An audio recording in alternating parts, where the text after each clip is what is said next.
Captain Sarah Chen pressed her face against the reinforced viewing port of the research station orbiting Kepler 442b. The planet below swirled with crimson storms and jagged mountain ranges that could slice through steel. This wasn't a world meant for life, yet something thrived down there. Something the entire galaxy feared. Another ship just jumped out of the system, reported Lieutenant Marcus Webb from the communications console. That makes 12 vessels that have fled since we arrived. Sarah turned from the window, her dark eyes scanning the nervous faces of her crew. The UES Determination was humanity's newest deep space research vessel, equipped with cutting-edge technology and crewed by Earth's brightest minds. Yet even they seemed shaken by what they'd learned about this place. "Captain, I'm reading massive biosignatures from the northern continent," called out Dr. Elena Vasquez, the expedition's xenobiologist. Her voice carried a mix of excitement and terror. "The readings are unlike anything in our databases. These creatures are enormous, and there are thousands of them." The holographic display materialized above the central console, showing heat signatures moving across the planet's surface. Each dot represented a life form roughly the size of an Earth blue whale, but these weren't swimming through oceans. They moved across solid rock like it was water. Commander Zhang Wei, Sarah's second-in-command, pulled up the intelligence reports they'd gathered from other species. The Galactic Council calls them the Vorthak. According to Zerelian records, they've existed for over 50,000 years. No species has ever made peaceful contact with them. Sarah studied the data flowing across her personal tablet. The Vorthak had a reputation that made hardened warriors from across the galaxy retreat without firing a shot. They were described as living weapons, creatures of pure aggression that consumed anything in their path. Entire fleets had been destroyed attempting to study them. "What makes them so dangerous?" asked Dr. James Patterson, the team's cultural anthropologist. Zhang's expression grew grim. "They're apex predators on a scale we've never encountered. Their exoskeletons can withstand direct hits from plasma cannons. They move faster than most starships can track. But what makes them truly terrifying is their intelligence. They're not mindless beasts. They coordinate attacks, use strategy, and they never forget an enemy." The bridge fell silent except for the steady hum of the ship's systems. Through the viewing port, the planet's red surface seemed to pulse like a beating heart. "Sir," Webb interrupted, "we're receiving a transmission from the Andromedan Trade Federation. They're demanding we leave the system immediately." Sarah activated the communication channel. The holographic image of Ambassador Thexla materialized before them. The Andromedan's usually composed features showed obvious strain. "Human vessel, you must depart this system at once. The Vorthak do not tolerate intruders. We have lost 17 ships attempting to establish communication with them over the past century." "Ambassador, we appreciate your concern, but humanity has different methods," Sarah replied calmly. "We've successfully made contact with dozens of species that others considered impossible to reach." Thexla's tentacles writhed in agitation. "You do not understand. The Vorthak are not like other species. They are death itself given form. They have never shown mercy, never demonstrated anything resembling peaceful intentions. Your confidence will lead to your destruction." After the transmission ended, Sarah gathered her senior staff in the conference room. The weight of the decision ahead pressed down on all of them. "We could be the first to establish contact with them," Dr. Vasquez said, though her voice wavered. "Think of the scientific implications." Dr. Patterson nodded slowly. "Every species we've encountered has had reasons for their behavior. Perhaps the Vorthak have been misunderstood." Zhang shook his head. "Captain, the risk assessment is clear. We have no weapons capable of defending against them. Our shields couldn't withstand a coordinated attack. If we're wrong about their intentions, we'll all be dead within hours." Sarah walked to the conference room's viewing port. The planet's surface revealed new details as their orbit continued. Massive structures that could be cities or hives dotted the landscape. These weren't primitive creatures living in caves. The Vorthak had built a civilization. "What if they're not the monsters everyone believes them to be?" she asked quietly. "What if they're simply protecting themselves from a galaxy that fears them?" The room remained silent as her crew processed this possibility. Dr. Patterson pulled up historical records on his tablet. In human history, many cultures were labeled as savage or impossible to reason with. Often it was simply a matter of not understanding their customs or motivations. But those were human cultures, Zhang countered. These are alien predators with no documented peaceful interactions. Sarah turned back to face her team. We came here to make contact, not to run at the first sign of danger. If we leave now, we're no different from the thousands of others who have fled this system. Webb's console chimed with an incoming signal. Captain, we're detecting movement on the planet's surface. Large-scale mobilization in the northern continent. The tactical display showed hundreds of heat signatures converging toward a central point. The Vorthak were gathering and their numbers were staggering. They know we're here, Zhang observed. Dr. Vasquez studied the movement patterns. Look at this coordination. They're not moving randomly. This is organized, purposeful. Sarah made her decision. We maintain orbit and prepare a first contact protocol.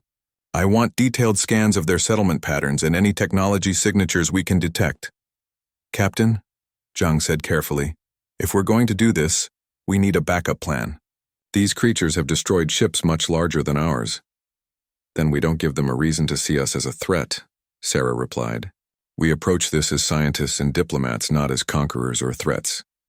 Over the next several hours, the crew worked tirelessly to analyze every piece of data about the Vorthak. Their cities showed signs of advanced technology, though it was unlike anything in the galactic databases. The structures seemed to grow rather than be built, suggesting a form of bioengineering far beyond current understanding. As night fell on the research station, Sarah stood alone on the observation deck. The planet below had taken on an ethereal beauty, its red surface glowing under the light of its twin moons. Somewhere down there lived a species that had terrorized the galaxy for millennia. Tomorrow they would attempt something no one had ever successfully done. They would try to communicate with the Vorthak. The success or failure of their mission could change the balance of power in the galaxy forever. Sarah's reflection stared back at her from the viewing port, and she wondered if she was looking at a pioneer or a fool. Time would tell which description fit better. The morning shift aboard the UES Determination began with an urgency that had everyone on edge. Captain Sarah Chen stood in the center of the bridge, watching as her crew prepared for humanity's most dangerous first contact attempt. Atmospheric composition is breathable with filtration, reported Dr. Vasquez, her fingers dancing across the environmental controls. Gravity is 1.3 times Earth standard. The biggest concern is the electromagnetic interference from the planet's core. It's going to make communication with the ship difficult once we're on the surface. Sarah nodded, reviewing the landing team assignments on her tablet. She had chosen herself, Dr. Patterson for cultural analysis, Dr. Vasquez for biological assessment, and Sergeant Torres for security. It was a small team, deliberately chosen to appear non-threatening. Commander Zhang approached with obvious concern etched on his face. Captain, long-range sensors are detecting massive movement toward our intended landing coordinates. The Vorthak are definitely aware of our presence. The tactical display showed a three-dimensional map of the landing zone. Red dots representing Vorthak life signs were converging from all directions, creating a circle around the proposed site. They're surrounding us before we even land, Sergeant Torres observed, checking his sidearm for the third time that morning. Could be a trap. Dr. Patterson studied the movement patterns with professional interest. Or it could be a defensive formation. If they've never had peaceful contact with outsiders, they might be preparing to protect their territory rather than attack. Sarah watched the display update in real time. The Vorthak weren't charging toward the landing site in chaotic aggression. Their movement was controlled, organized, patient. This suggested intelligence and restraint rather than mindless hostility. Dr. Vasquez, what can you tell me about their physical capabilities based on our scans? The xenobiologist pulled up detailed biological readings. Each individual is approximately 15 meters in length and weighs roughly 60 tons. Their exoskeletons show mineral compositions that would make them nearly impervious to standard weapons. But here's what's interesting, Captain. Their brain cavity volume suggests intelligence levels comparable to or exceeding human capacity. This information sent a ripple of surprise through the bridge crew. The galaxy had painted the Vorthak as mindless destroyers, but the evidence suggested something far different. Webb's communication console erupted with incoming signals. Captain, we're receiving desperate warnings from 17 different species. The Zarelian Defense Fleet is offering to escort us out of the system immediately. Sarah ignored the cacophony of alien voices pleading with them to retreat. Her focus remained on the tactical display and the methodical, movement of the Vorthak forces below. Launch the shuttle, she ordered. The descent to the planet's surface took 45 minutes, through the turbulent atmosphere. Sarah watched through the shuttle's windows as the alien landscape grew larger and more detailed. The Vorthak cities were unlike anything in human experience, appearing to be grown rather than constructed. Organic curves and natural materials created structures that seemed to pulse with life. Landing in 3 minutes, announced Torres from the pilot's seat. Local sensors are going crazy. I'm reading energy signatures that don't match anything in our databases. As they touched down on the rocky plateau, Sarah's first impression was of absolute silence. The shuttle's external microphones picked up no sound except wind whistling through the strange rock formations. Atmospheric readings are stable, Dr. Vasquez reported. We can breathe safely with our filtration masks. The landing ramp lowered with a mechanical whir that seemed unnaturally loud in the alien environment. Sarah stepped onto the surface of the Vorthak homeworld, becoming the first human to set foot on one of the galaxy's most feared worlds. The landscape was harsh but beautiful in its alien way. Crystalline formations jutted from red stone, creating a forest of natural sculptures. In the distance, the organic cities rose like living mountains. Movement, Torres whispered, raising his scanner. Big movement. The ground began to vibrate with a rhythm like distant thunder. From behind the crystal formations, the first Vorthak appeared. Sarah's breath caught in her throat. The creature was magnificent and terrifying in equal measure. Its exoskeleton gleamed like polished obsidian, and multiple sets of limbs moved with fluid grace despite the creature's massive size. Most striking were its eyes, large and multifaceted, showing an intelligence that was unmistakably aware. More Vorthak emerged from concealment, surrounding the human landing party in a perfect circle. Their movements were coordinated without any visible communication, suggesting either telepathic abilities or social coordination evolved over millions of years. Captain, Dr. Patterson whispered urgently, their body language doesn't suggest immediate aggression. They're maintaining distance, observing. In human terms, I'd call this cautious curiosity rather than hostility. Sarah slowly removed her sidearm and placed it on the ground, then stepped away from it with her hands visible. It was a universal gesture of peaceful intention that had worked with dozens of species. The reaction was immediate. The Vorthak closest to her made a sound that vibrated through the ground and air simultaneously. It was hauntingly beautiful, like whale song mixed with the resonance of a massive organ. Other Vorthak answered with their own calls, creating a symphony that seemed to come from the planet itself. The sound was complex, layered with harmonics that suggested sophisticated communication. Dr. Patterson activated his linguistic analysis equipment. Captain, this isn't random noise. There's definite structure, grammar, possibly even emotional content. They're talking to each other about us. The largest Vorthak, which Sarah estimated to be nearly 18 meters long, moved closer. Its approach was careful, deliberate, showing respect for the human's smaller size and obvious fragility. When it was within 10 meters, the creature stopped and made a different sound. This one was directed specifically at Sarah, and she felt a strange sensation as if the sound was probing her thoughts. It's trying to communicate directly with me, she realized aloud. Against all protocol and Torres's urgent protests, Sarah took a step toward the massive alien. The creature's multifaceted eyes focused on her with an intensity that felt like being examined by living jewels. Sarah pointed to herself and said clearly, Sarah, human, peaceful. The Vorthak tilted its head in a gesture that was surprisingly familiar. It made another sound, softer this time, and Sarah had the distinct impression it was attempting to repeat her words. Dr. Patterson's equipment began chiming excitedly. Captain, it's learning. The vocal patterns are adapting, trying to match human speech. The intelligence level required for that kind of rapid linguistic adaptation is extraordinary. The creature tried again, and this time Sarah could almost make out something resembling her name in the alien pronunciation. Around them, the other Vorthak had moved closer, but not threateningly. They seemed fascinated by this unprecedented interaction. Sarah reached into her pack and withdrew a small device that projected holographic images of Earth, showing forests, oceans, cities, and humans engaged in peaceful activities. The Vorthak's eyes widened, and it made sounds that could only be described as amazed. The largest creature touched a section of its exoskeleton. and suddenly the air filled with holographic projections of Vorthak cities, their technology and what appeared to be their history. The images showed a civilization millions of years old, with achievements in bioengineering and energy manipulation that surpassed anything in the galaxy. "My God," Dr. Vasquez whispered. "They're not the destroyers everyone thinks they are. They're builders, creators. This is one of the oldest civilizations in the galaxy." As the exchange continued, Sarah began to understand why the Vorthak had been so feared. They hadn't been aggressive toward other species out of malice. They had been protecting something precious, something that required them to keep others away. The truth was more complex and beautiful than anyone in the galaxy had imagined.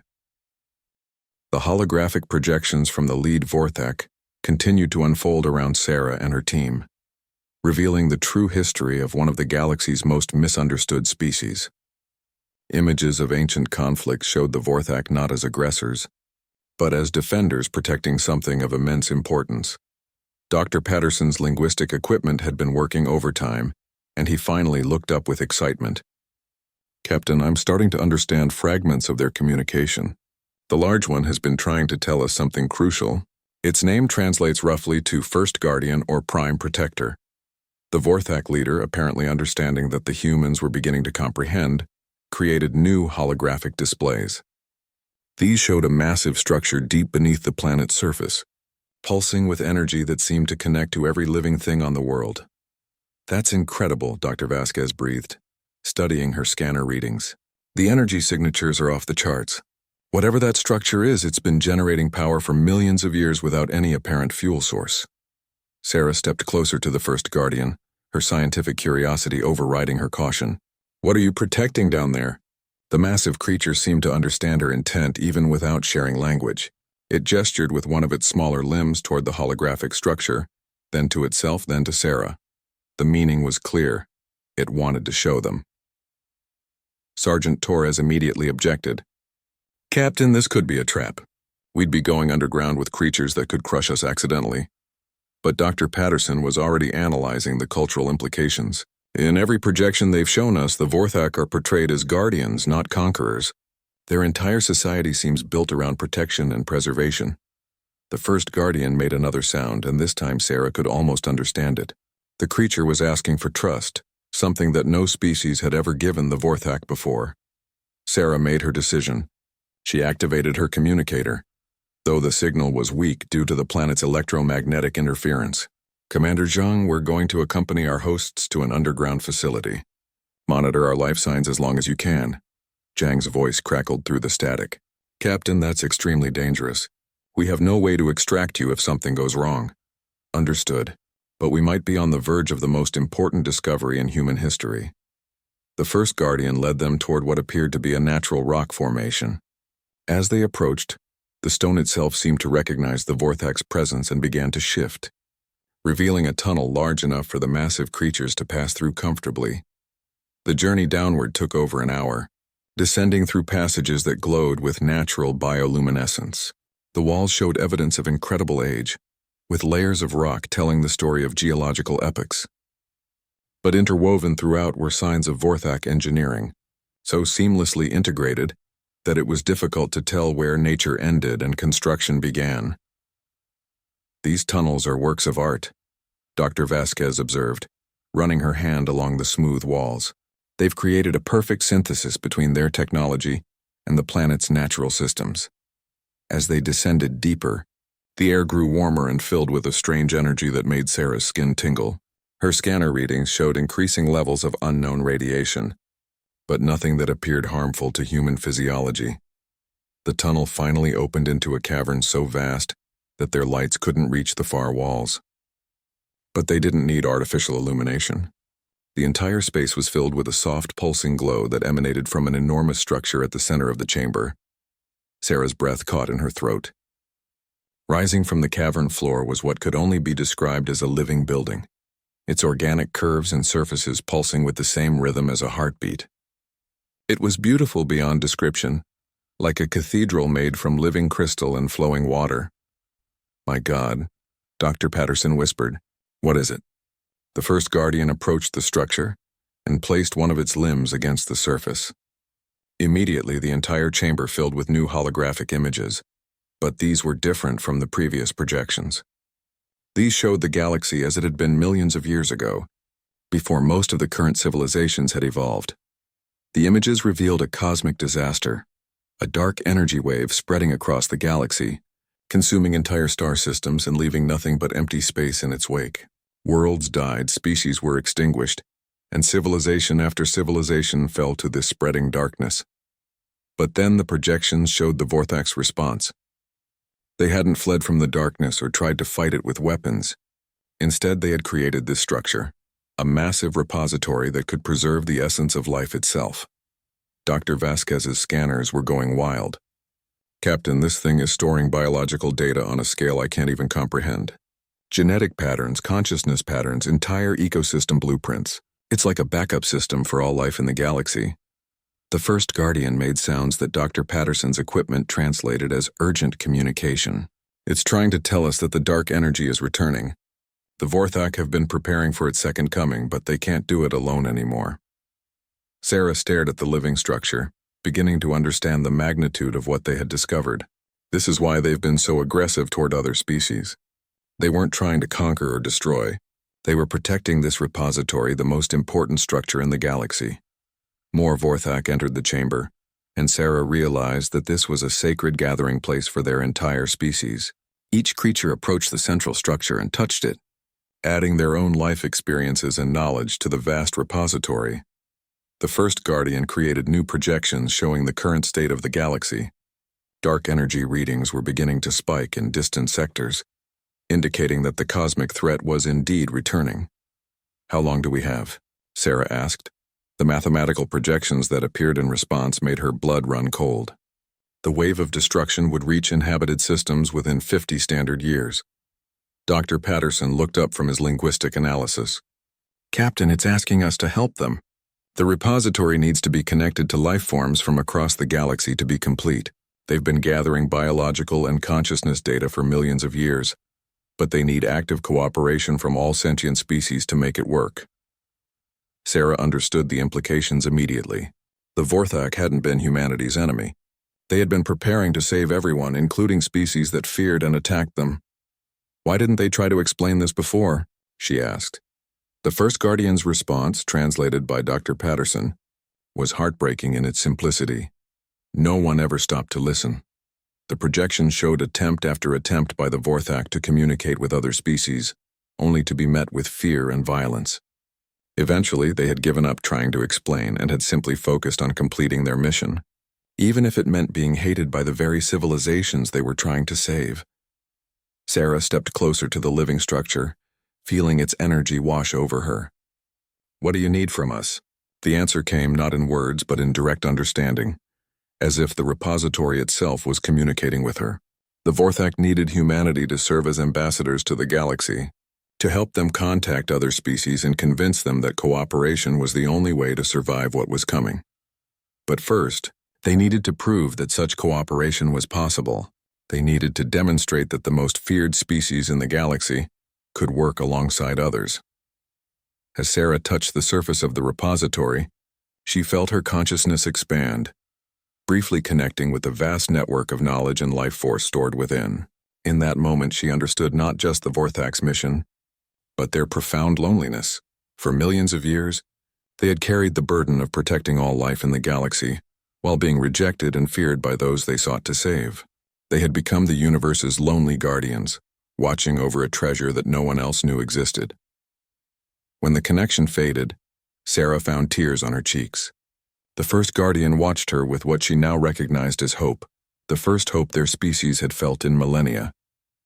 "We'll help you," she said simply. "Humanity will stand with the Vorthak." The sound that arose from every Vorthak in the chamber was unlike anything they had made before.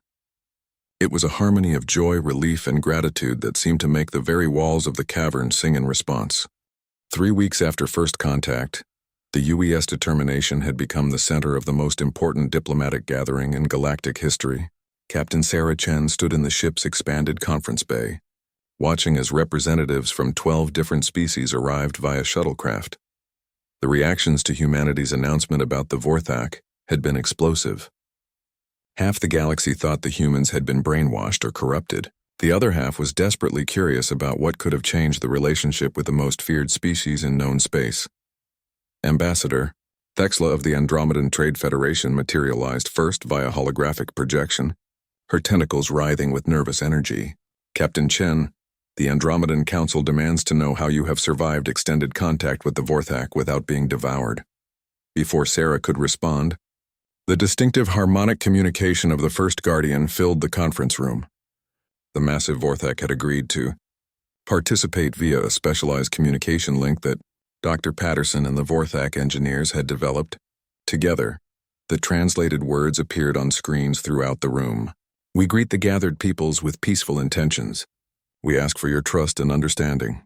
The reaction was immediate chaos. Several ambassadors began shouting in their native languages, while others activated emergency beacons. Only the intervention of Commander Zhang and a squad of security personnel prevented a full diplomatic panic.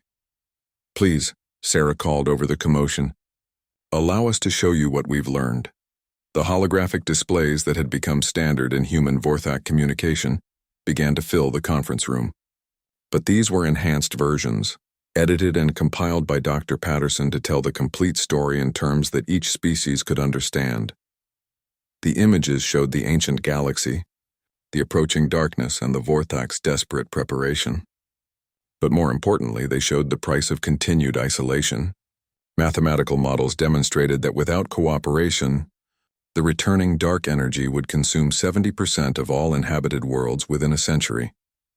High Admiral Orcs of the Xerelian Defense Fleet was the first to break the stunned silence.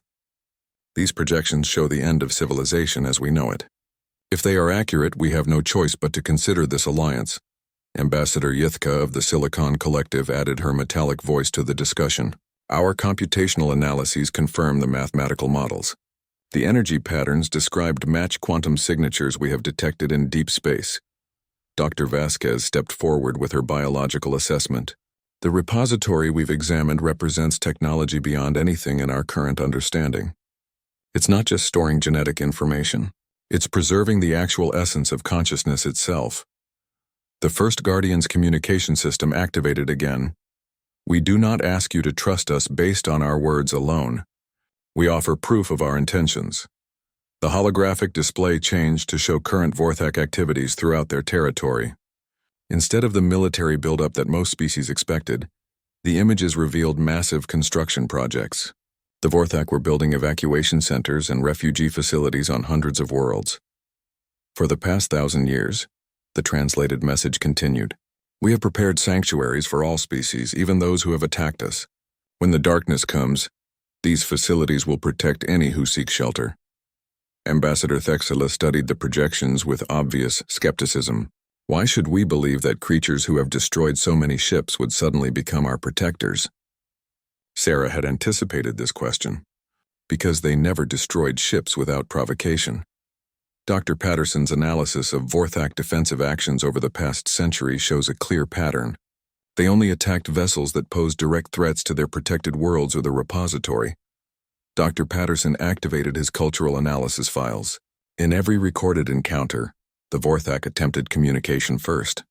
When that failed, they used precisely the minimum force necessary to drive off intruders. They could have easily destroyed entire fleets, but they chose restraint. The evidence was overwhelming, but many ambassadors remained unconvinced. Fear and prejudice built up over millennia couldn't be overcome with a single presentation. Then something unexpected happened. The First Guardian made a request that stunned everyone in the room. We offer to surrender ourselves to your judgment. If you believe we pose a threat, we will accept exile or destruction rather than risk the repository's mission. The silence that followed was deafening. The most feared species in the galaxy was offering to sacrifice themselves to prove their peaceful intentions. Sarah felt the weight of the moment. The Vorthak are asking us to make a choice that will determine the fate of all life in the galaxy. We can continue to fear and fight each other while destruction approaches, or we can work together to save everything we hold dear. High Admiral Orcs was the first to speak. The Xerelian Defense Fleet has lost ships to Vorthak actions, but if what you show us is true, those deaths serve to protect something far more valuable than any single vessel or crew. Ambassador Yithka's silicon-based form shimmered as she processed vast amounts of data. The Silicon Collective's computational models support cooperation. The probability of survival increases by 847%, with Vorthak alliance versus continued isolation. Slowly, other voices joined the discussion. The crystalline entities agreed to share their energy manipulation techniques. The hive minds offered their collective consciousness networks. The nomadic fleets pledged their mobile manufacturing capabilities. But it was Ambassador Thexela's decision that surprised everyone most. The Andromedan Trade Federation has profited from galactic stability for centuries. If the Vorthak can preserve that stability, we will provide economic support and trade networks. As the day progressed, the alliance grew. Species that had been enemies for generations found themselves working together toward a common goal. The threat of universal extinction had accomplished what diplomacy alone never could. The first Guardian's response to each new alliance was the same harmonic sound that Sarah had come to recognize as gratitude. After millions of years of isolation, the Vorthak were finally being accepted as part of the galactic community. Dr. Patterson approached Sarah during a brief recess. "Captain, what we're witnessing here is unprecedented. Not just the alliance, but the speed at which it's forming. It usually takes centuries for species to overcome this level of mutual distrust." Sarah watched through the conference room's viewing port as Vorthak ships began arriving at the station. Each massive vessel was escorted by ships from newly allied species, a sight that would have been unthinkable just weeks ago. "Fear of extinction is a powerful motivator," she replied, "but I think it's more than that. The Vorthak's willingness to sacrifice themselves for others has shown everyone what true nobility looks like." Commander Zhang joined them at the viewing port. "The overnight transformation is remarkable. 3 weeks ago, the Vorthak were the galaxy's most feared species. Today, they're being hailed as saviors." The final treaty signing took place with representatives from 47 species in attendance. The document established the Galactic Preservation Alliance, with the Vorthak Repository as its central mission, and Earth serving as the diplomatic headquarters. As Sarah signed humanity's commitment to the Alliance, she reflected on how much had changed since their arrival at this system. They had come seeking scientific knowledge and instead had found the key to saving all life in the galaxy. The first Guardian's final message of the day was translated by Dr. Patterson with obvious emotion. "For the first time in our species' history, we are not alone. The guardianship of life itself is now a shared responsibility. Together, we will face the darkness and emerge victorious." Outside the station, the combined fleets of the new alliance stretched across space like a constellation of hope. Humanity had not only earned the loyalty of the galaxy's deadliest species, but had helped forge the greatest cooperation in galactic history. The real work of saving the galaxy was just beginning. 2 years into the Galactic Preservation Alliance, the first signs of the approaching darkness appeared on the edge of known space. Captain Sarah Chen stood in the command center of New Genesis Station, humanity's newest deep space facility, built specifically to coordinate the Alliance's efforts. "Confirmed dark energy readings from the outer rim," reported Dr. Vasquez from her advanced sensor array. 3 star systems have gone completely silent in the past month. The wavefront is moving faster than the Vorthak's original calculations. Sarah studied the tactical display, showing the galaxy-wide defensive preparations. The Alliance had grown to include over 200 species. But even with their combined resources, they were racing against time. The first Guardian's massive form dominated one section of the command center, connected to the station through biomechanical interfaces that allowed instantaneous communication. His translated words appeared immediately.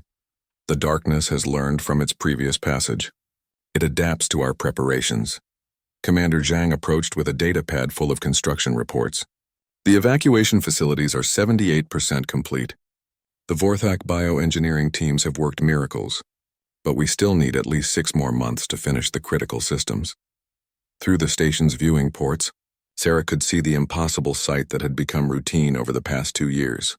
Vorthak bioships worked alongside human construction vessels, Xerelian defense platforms, and Andromedan trade barges. The galaxy's former enemies were now building humanity's greatest hope for survival. Dr. Patterson hurried into the command center with his latest linguistic analysis. "Captain, I've been studying the dark energy signatures, and I think I understand what we're facing better now. It's not just destructive force. There's intelligence behind it, possibly artificial intelligence from a civilization that was consumed eons ago. The implications of this discovery sent ripples of concern throughout the command center. If they were facing an intelligent enemy, rather than a natural disaster, their defensive strategies might need complete revision. The First Guardian's response came immediately. This confirms our ancient records. The darkness once served masters who sought to harvest the life force of entire galaxies. When they were destroyed, their weapon continued its mission without them. Sarah activated the Alliance communication network, connecting with military commanders and scientific teams across dozens of worlds. All stations, this is New Genesis Command. We're updating threat assessment parameters. The enemy shows signs of adaptive intelligence. The responses came flooding in from across the galaxy. The crystalline entities reported unusual energy resonances in their deep space monitoring stations. The hive minds detected disruption patterns in their collective consciousness networks. The Silicon Collective's computational models were being rewritten in real time as new data arrived. High Admiral Orcs's voice crackled through the communication system from his flagship at the Galactic Defense Line. New Genesis, our forward scouts report that the dark energy isn't just consuming matter and energy. It's learning from each civilization it destroys, becoming more efficient with every conquest. The tactical situation was deteriorating rapidly. Sarah watched as another star system's beacon went dark on the galactic map, the 15th loss in as many days. At this rate, the wave would reach the core worlds within 30 years, not the 50 they had originally calculated. First Guardian, Sarah addressed the massive Vorthak directly. Is the repository ready for emergency activation? The harmonic response carried undertones of concern that the translation systems rendered as uncertainty. The biological preservation systems are complete, but consciousness storage requires active participation from living minds. We cannot simply copy life. We must have willing cooperation from representatives of each species. Dr. Vasquez looked up from her biological monitors with worry etched on her face. Captain, we're receiving distress calls from refugee ships fleeing the outer systems. The survivors are reporting something unprecedented. The dark energy isn't just destroying worlds, it's corrupting them, turning them into something else entirely. The main display filled with horrifying images transmitted from the last automated probe in the affected region. Worlds that should have been lifeless husks were instead pulsing with malevolent energy. Their surfaces twisted into geometric patterns that hurt to look at directly. It's converting matter into some kind of computational matrix, Dr. Patterson observed, studying the probe data. The consumed civilizations aren't being destroyed. They're being incorporated into a vast processing network. The First Guardian's agitation was visible in the increased luminescence of his biomechanical connections. This explains the intelligence patterns. The darkness grows smarter because it carries the knowledge of every civilization it has consumed. It knows our strategies because it has absorbed the minds that created them. Sarah felt the weight of responsibility pressing down on her. The Alliance had been built on the assumption that they were facing a natural disaster, but they were actually confronting the accumulated intelligence of millions of dead civilizations. Emergency council meeting, she ordered. All Alliance leaders, immediate attendance required. Within hours, the command center was filled with representatives from across the galaxy. The diversity that had once seemed impossible was now their greatest strength. Each species brought unique perspectives and capabilities to the discussion. Ambassador Thexla was the first to speak. The Andromedan Trade Federation has been analyzing economic patterns in the affected sectors. The dark energy isn't random in its selection of targets. It's specifically choosing worlds with high technological development and large populations. The Silicon Collective's representative, a crystalline construct named Unit Prime, added crucial information. Our computational analysis suggests the entity is preparing for a final assault on the galactic core. It needs the accumulated intelligence and resources from the outer worlds to overcome our defenses. High Admiral Korex's holographic presence dominated one corner of the room. My fleets can delay its advance, but we cannot stop it with military force alone. Every weapon we use against it only provides more data about our capabilities. The room fell silent as the magnitude of their challenge became clear. They were fighting an enemy that became stronger with every battle, smarter with every encounter. Then the First Guardian made a proposal that stunned everyone present. There is one strategy the ancient records suggest. Instead of fighting the darkness, we must offer ourselves to it willingly, but on our own terms. The translator system struggled with the complexity of the concept, but Dr. Patterson worked to clarify the meaning. The first guardian is suggesting a form of controlled absorption. If we can establish the terms of contact, we might be able to influence the entity from within. Sarah understood immediately. You're talking about a conscious sacrifice. Volunteers would need to allow themselves to be absorbed by the dark energy, but while maintaining their individual consciousness and connection to the repository. The harmonic response from the first guardian carried notes of both sorrow and determination. It is the only way to fight an enemy that learns from every defeat. We must teach it something it has never learned before: the value of cooperation over consumption, creation over destruction. Ambassador Yithka of the Crystal Entities was the first to volunteer. My people exist as pure energy beings. We can survive absorption longer than most species and maintain communication with the repository. Others quickly followed. The hive minds could maintain collective consciousness even while separated. The nomadic fleets had experience with distributed existence across multiple platforms.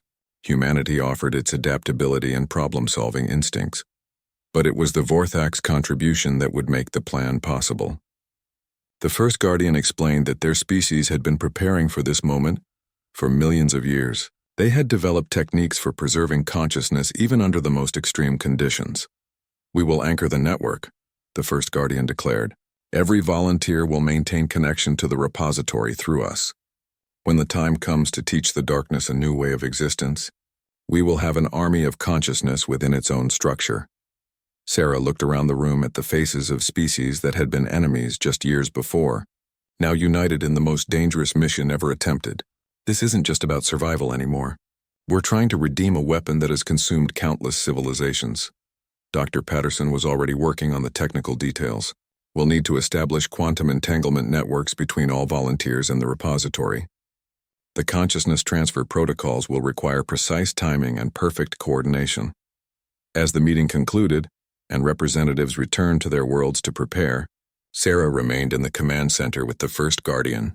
The massive Vorthak's presence had become a source of comfort over the past 2 years. Are we making the right choice? She asked quietly.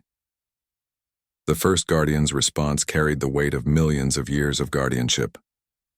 For the first time in our species' existence, we are not making this choice alone.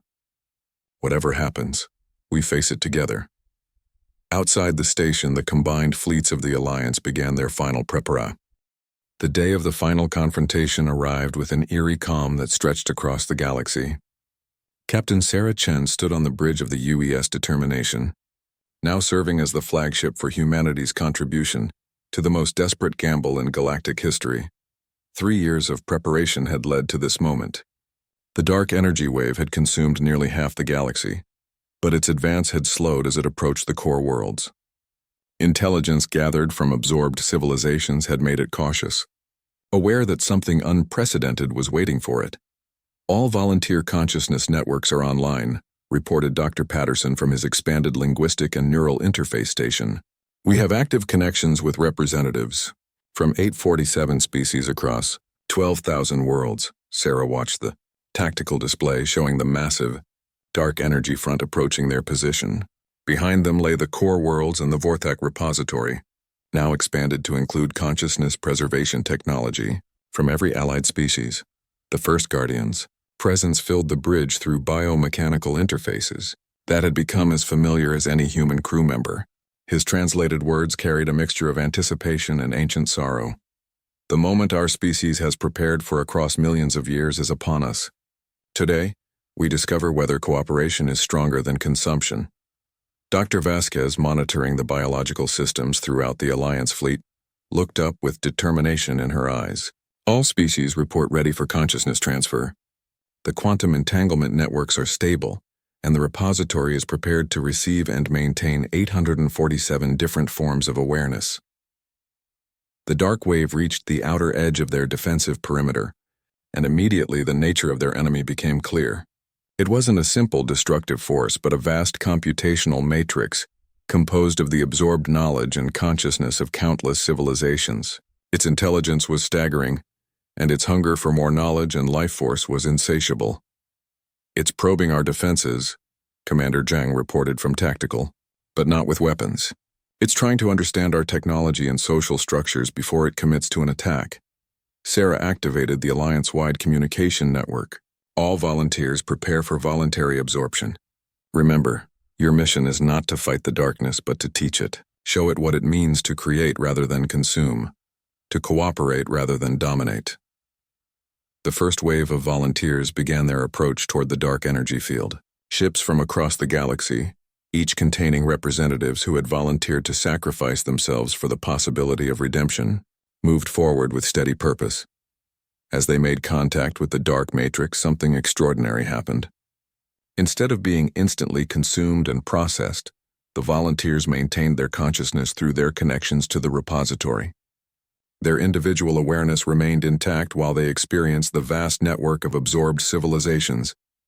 Dr. Patterson's instruments went wild with activity. "Captain, the volunteers are reporting back. The absorbed civilizations aren't truly gone. Their consciousness still exists within the matrix, but they've been isolated and used as computational resources. They're still aware, but unable to communicate or influence the entity's actions." Sarah felt a chill of horror and hope combined. "So we're not just fighting to save the future. We're fighting to free the past." The first Guardian's response carried harmonics of deep emotion. Billions of sentient beings trapped for eons in solitary computation. No wonder the entity became purely destructive. It has never experienced true consciousness, only isolated processing power. As more volunteers made contact with the dark matrix, the real battle began. But it wasn't fought with weapons or shields. It was fought with something the absorbed civilizations had never experienced during their isolation: connection. The volunteers began reaching out to the trapped consciousness within the matrix, offering the one thing they had been denied for millennia: communication with others. Species that had been absorbed thousands of years ago suddenly found themselves able to connect with minds from the present, sharing thoughts and experiences across the vast network. "It's working," Dr. Vasquez reported with excitement. "The matrix is changing. The volunteers are creating connections between isolated consciousness, forming networks of cooperation within the entity itself." The effect was profound and immediate. As trapped civilizations began to communicate with each other for the first time in eons, their combined will began to influence the matrix's behavior. The relentless advance toward the core world slowed, then stopped entirely. But the entity fought back, trying to reassert control over its absorbed components. The battle that followed took place entirely within the realm of consciousness, as billions of minds struggled for the right to determine their own existence. Sarah watched as readings from the volunteers showed incredible strain. They were serving as bridges between the repository and the trapped civilizations, allowing ancient minds to experience the cooperation and unity that had formed the Galactic Preservation Alliance. "First Guardian," Sarah called out urgently, "can the repository handle this many consciousness simultaneously?" The response came with overtones of strain, but also wonder. "We are experiencing something beyond our original design parameters. The repository is not just preserving consciousness. It is facilitating the largest communication network in galactic history." The turning point came when the oldest absorbed civilization, a species that had been consumed at the very beginning of the dark entity's existence, successfully communicated with a volunteer from the crystal entities. The joy of that first genuine contact after millions of years of isolation created a resonance that spread throughout the entire matrix. Suddenly, trapped civilizations that had been used as isolated processing units began to remember what it meant to cooperate, to create, to hope. The dark matrix began to transform, its destructive programming overwhelmed by the combined will of billions of consciousness, choosing cooperation over consumption. Dr. Patterson's readings showed impossible results. "Captain, the dark energy is reversing direction. It's not just stopping its advance, it's beginning to release the matter and energy it absorbed. Entire star systems are being reconstructed. The entity that had been known as the Dark Wave was becoming something entirely new. Guided by the collective wisdom of all the civilizations it had absorbed, it began the process of restoration rather than consumption." The first Guardian's communication carried notes of profound joy. "The Guardian's task is complete. Life has not only been preserved, it has been multiplied beyond our greatest hopes. As the transformation continued, Sarah realized they were witnessing the birth of something unprecedented, a galactic consciousness composed of every species that had ever existed, united in the shared purpose of creation and growth. Years passed before the full extent of the change became clear. The former dark wave had become a force of restoration, rebuilding worlds and reviving species that had been extinct for millions of years. The galaxy became more diverse and vibrant than it had ever been. The Vorthak, freed from their lonely guardianship, became teachers and guides for the countless species being restored to life. Their millions of years of experience in preservation made them invaluable in helping ancient civilizations adapt to the new galactic community. Humanity found itself honored throughout the galaxy as the species that had made the great unity possible. Their willingness to trust the Vorthak and bring together former enemies had created the foundation for the largest cooperation in universal history. Sarah, now an admiral in the Galactic Unity Fleet, stood once again on the observation deck of a research station.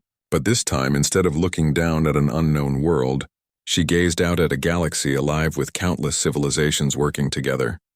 The first Guardian, now simply called Guardian Friend by the humans who had become his closest allies, joined her at the viewing port. "Do you ever regret that humanity's first contact with the Vorthak changed everything?" he asked through their shared communication interface. Sarah smiled, watching ships from 1,000 different species travel peacefully through space that had once been consumed by darkness. "We came looking for knowledge," she replied. "Instead, we found our purpose. Sometimes the greatest discoveries come from simply being willing to listen to those everyone else fears." The harmony that arose from the Guardian Friend carried overtones of deep contentment. After millions of years of lonely protection, the Vorthak had finally found their place in a galaxy where guardianship was a shared responsibility among friends. The universe had been transformed not through conquest or destruction, but through the simple recognition that cooperation was stronger than any force of consumption. Humanity had earned the loyalty of the galaxy's deadliest species by showing them something they had never experienced before: the trust that comes from being truly understood.